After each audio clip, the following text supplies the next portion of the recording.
downfield. Can they do it again? Yes, they can! And the catch is made by Taj Washington. Touchdown, USC. Blocked by Embiid! Timmy, yes!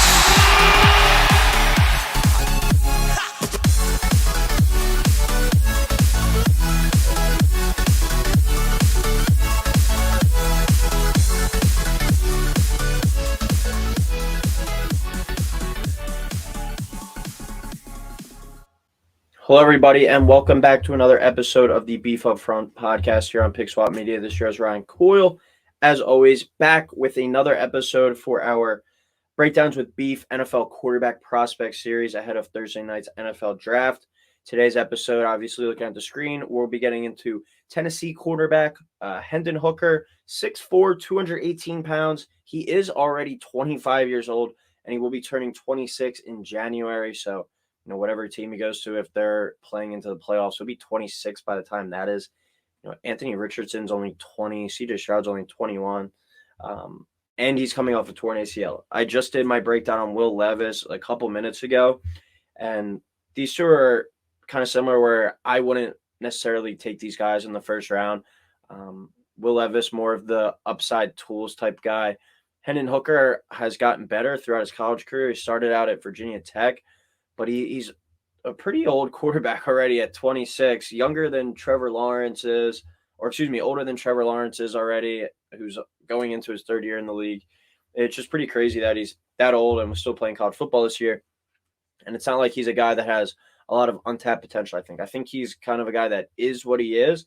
And that's a pretty solid quarterback, a guy that I think could start some NFL games, maybe as soon as this year if he's healthy, but he's not a guy that I'm taking in the first round or necessarily rushing up to get, but you get desperate in the NFL for quarterbacks these days, and somebody is probably going to take a reach on him. I do think he could slide all the way to the end of the first round, and maybe someone trades back in, whether it's the Chiefs want to get out of that last first round pick or the Eagles want to in the back end there. I think somebody's going to trade back into the first round to get him. Rather than him just be one of the normal first-round picks, if that makes any sense. So this is probably his best game of the year, and I still walked away all right. He hits a lot of open throws. Some guys are wide open. He does make some nice plays, but has a lot of inaccurate passes. And for a guy that's 69% completion percentage, I think his inflation percentage during his time this past year at Tennessee was inflated due to just hitting a lot of open guys. You'll see some of these touchdowns. Jalen Hyatt has 5 touchdowns. Some of them, he's wide open. I mean, you got to put the ball on the money in some of these circumstances, but still, this was a great game, one of the better college games of the season. It's a 52-49 win by Tennessee here over Alabama. Hooker does go 21 of 30 in this one for 385 yards, 5 TDs, and an interception, and he does rush it 14 times for 56 yards. But we'll get into why I'm not the biggest fan of his, but I do think he's a kind of a safe player. Kind of reminds me of a Geno Smith type, but my eventual comparison for him was Ryan Tannehill. That's where I kind of got it for drew my comparison to him. And I think he could potentially be in play there for the Titans at 11, or if they opt to move back, get some more picks, and then pick up Hendon Hooker. But he's, like I said, 25 years old already, and by the time he's most likely playing, because he's coming off that torn ACL, he's probably going to be 26, and that'll be his second year in the league already. So is it really worth the risk? I guess you can decide for yourself based off watching this game, but we'll start it off here. First off, he stands tall in the pocket, and he looks the part. Good ball right there on the money. Get a good quick completion, and let's start it off. This is a huge game for Tennessee, too. It was great to see them win this one. So he can run, but he's not nearly the athlete, I think, that Bryce Young or certainly an Anthony Richardson is. He's kind of like a bow-legged type runner. Not the most lethal, fast twitch type guy. But he moved his team right down the field there for an opening drive touchdown. Under third and deep ball there. That could be 6 touchdowns for Jalen Hyatt if he completes that one, but that one's got to be more out in front. Tennessee tries to use him as a quarterback run game, 14 of 56. I think you can do that. That's why I kind of drew the comparison to a Geno Smith or a Ryan Tannehill. Maybe even a taller version of Alex Smith, where he's athletic enough to do that, but you're not going to design packages, I think, around it. It's not going to be I think they're going to do with Anthony Richardson or the Eagles did with Hurts, what the Bears did with Justin Fields. He can run. He's able to, but I don't think it's something that teams are looking at while studying his film and like, all right, we have to like design, 10 runs for him a game, make sure he gets out there. Because I don't think he's quick enough or athletic enough to be a difference maker in the run game at the next level. But Tennessee tries to use him as that, and certainly works in this one though. Another miss on a deep ball. Not the greatest deep ball unless it's like wide open. Contested coverage on deep balls, not that great. But he is able to throw some lasers, and he's good on the quick game. There's the first touchdown. That is the like I said, that's as open you're gonna get on like a deep ball in the NFL unless it's a completely busted coverage. But puts it right out on the money, over 2 defenders. Great ball there. But as we watch the throws, it's either a slant, like a bubble screen, or like a wide open deep guy. He doesn't really throw it to that many different routes, but able to show off the arm strength here, got time in the pocket, steps up, lofts it, perfect ball on the money, touchdown, and Tennessee Stadium's rocking. See another slant, wide open. Just hard to judge these guys. It's like the quarterbacks that used to come from Baylor. Here's another touchdown, Jalen Hyatt. This game made Jalen Hyatt a lot of money, I think. The more I watched this game, watched it twice through, he really impressed me in just his speed and explosion. But just another play here. Able to, fool the guys with his eyes. Great play fake. Don't take that away from him. But he hits a wide open receiver here at the end of the day. But really good use of the play fake. It's a whole defense going one way. Let's get out into our playmaker's hands in space and let him do the rest of the work. Another slant there. Wound up being an incomplete pass, but seems like he's only thrown it, if you can pick up on that by now, it seems like he's only thrown it to like 2 or 3 routes. So how diverse of a passer is he? Another guy wide open there. Cedric Tillman, I believe that is.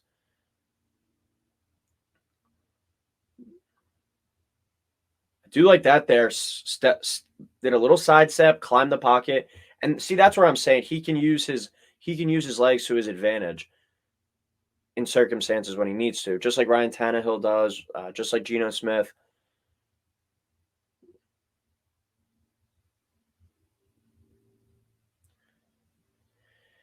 Bit of a high pass here, misses high. What I've talked about with Anthony Richardson and Will Levis. If you're going to miss high and you're throwing missiles every time, like Hendon Hooker not showing much touch so far on some of these passes, if you're going to miss high, going 95 miles per hour, 9 times out of 10, that's going to be, especially to like a running back, somebody with not the greatest hands, that ball's going to be deflected up in the air, and that's going to give the defense a chance to pick it off. You got lucky with it there.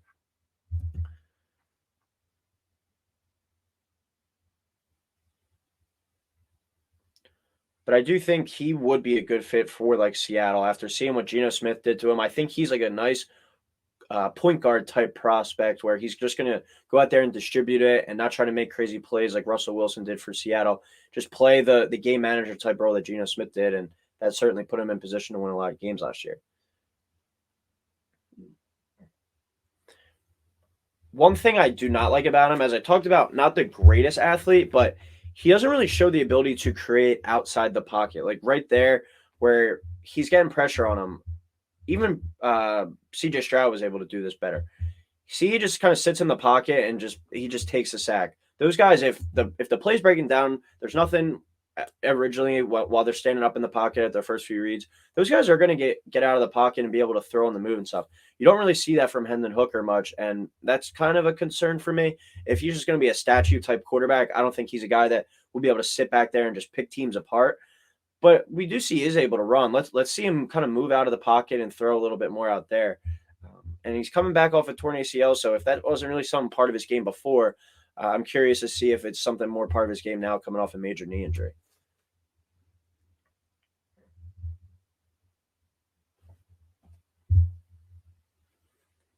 I just don't know how well he's going to be able to process and go through some of these deeper reads at the next level, because it just seems like everything is first read, second read, if not, kind of take off and run.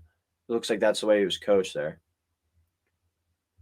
That's another play. That would be a tough catch, but that's another play where he got a step on his D-back. That should be a touchdown. When you see everything, you like him be able to execute this and do well in the quick game. You use his legs there, get another first down. Like I said, I think that is where he's better when he's using his legs. When he's able to, if a play does break down, he can run and get the first down. But he doesn't, like I was saying with Bryce Young, if you watch some of those, he's able to extend the play, flush the pocket, but he is still keeping his eyes downfield looking to throw. Hooker's tucking and running every time, but I like him running on those type plays better than the design runs. I don't think those suit him well.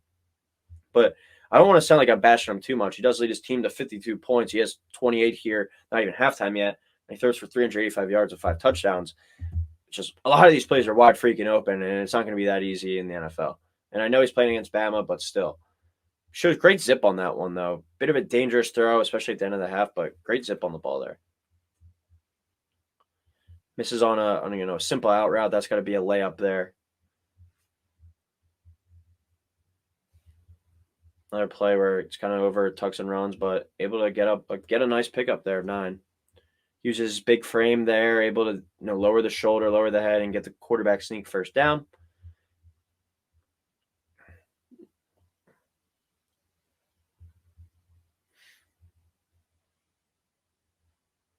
See, that's where they try to use him in the quarterback run game, and he's not athletic enough or agile enough side to side, I think, to make guys miss. Where we saw Bryce Young be able to stop and start really quick, juke guys out of their shoes. Anthony Richardson, a much better athlete in the run game.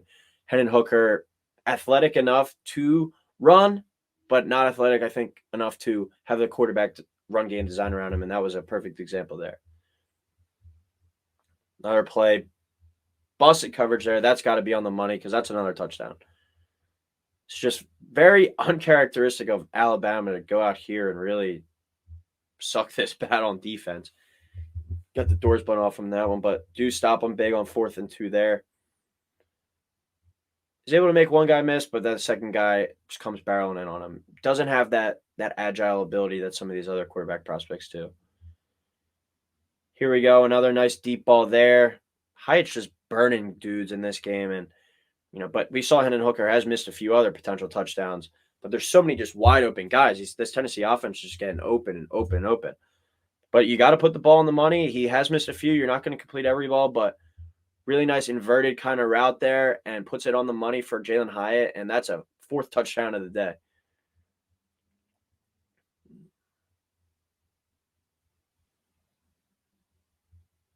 I like that deep ball there. Just gives his receiver a chance to make a play. Puts it a little too far out of bounds, but don't give the corner a chance to make a play on the ball there.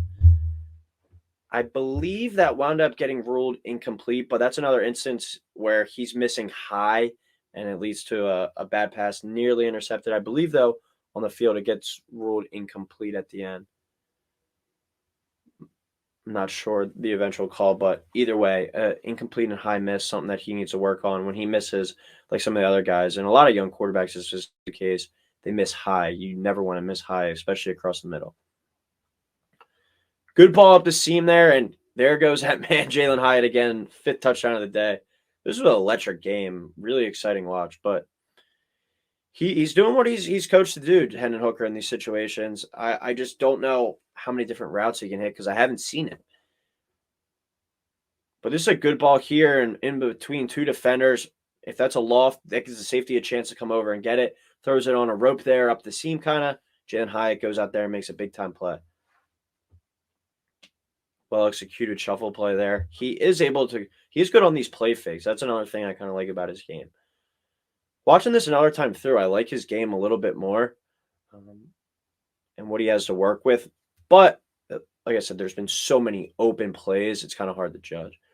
And I do think ceiling-wise, he's kind of tapped out, especially being 26 years old. Like, if I'm taking a chance on him or Anthony Richardson, I'm taking the 20-year-old Richardson, who is much better athlete, has a better arm, I think, and the ceiling is through the roof for him. And I always believe in valuing guys that go out there and produce, but there has to be a clear gap, I think, of production and just experience, kind of where it's like, I can bank on this guy 100%, and the guy behind him is not going to do much for me. Huge play here. 49-42. Interception on 4th and 5. He had to kind of throw it up there. No other choice. but it winds up getting called back. That pretty much seals the game because Alabama's all the way down there. They're probably going in to score because Tennessee wasn't able to stop them all day either. Gets bailed out there on a 4th and 5 on a pass interference, gives him another chance, more life. And Hendon Hooker gets a chance to redeem himself. Bang, another touchdown to Jalen Hyatt. That's a bullet over the middle. He is very good in this quick game and hitting guys on these slants, but I just think teams in the NFL are going to try and take that away. And I think that's what you got to notice when looking at the box score. You should be like, oh, why isn't he, the top quarterback prospect? Just things like that. It's just the same routes over and over and over again. And again, if they can't stop you, keep them going, but still. All right, we'll rewind this real quick. All right, so after that, Tennessee forces a punt. So there's 15 seconds when he gets the ball. He's got 2 timeouts, and he's on the 32-yard line here. So he's got a ways to go. Just get him in field goal range. Just watch his quarterback awareness and 2 great back-to-back throws to get his team in field goal range. Gets him all the way down to the 51 there, I believe. Steps up, throws a seed between 4 defenders, not really tightly covered. They were kind of playing prevent there, but here he goes again. He knows, all right, I got to get the ball out of my hand here. Give us enough time. Great catch by the receiver, and they get just enough time left on the clock. I mean, that's an awesome drive. That was like Patrick Mahomes-esque against the Bills a few years ago in the AFC title game. Sets Tennessee up for the winning field goal and arguably the biggest win since 2000, maybe since Peyton Manning's been there. I mean, just a huge win for the program. They went on to have a great overall season.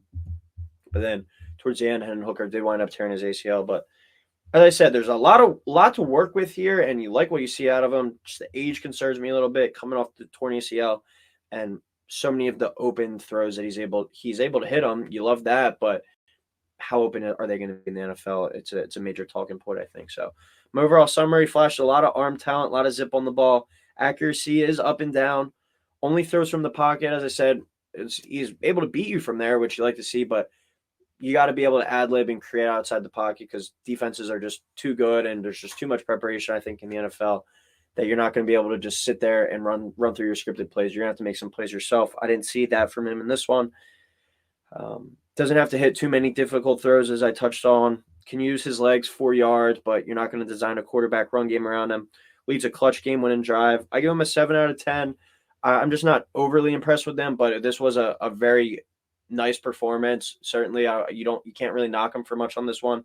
I'm just not walking away like drooling over it. I'm like, oh, this is a guy I got to take in the top 10. So I like him. My comparison to Ryan Tannehill. Ryan Tannehill is like a top 12 to 16 quarterback, probably 12 to 18 range that you probably can make your arguments for. And if you're picking a guy towards the later half of the first round, I think you kind of take that. So that's it on Hendon Hooker. We've also done Will Levis. We've done 2 on Anthony Richardson, 3 on Bryce Young, 3 on CJ Stroud. So all the quarterbacks that most likely have a chance to get selected in the first round on Thursday night, we've got you covered. Make sure to scroll throughout the rest of the channel. Got some mock drafts up as well. But as always, thank you everyone for tuning in to the Beef Up Front podcast here on Pick Swap Media. Thanks everyone. Once again, please like, subscribe, and we'll talk soon.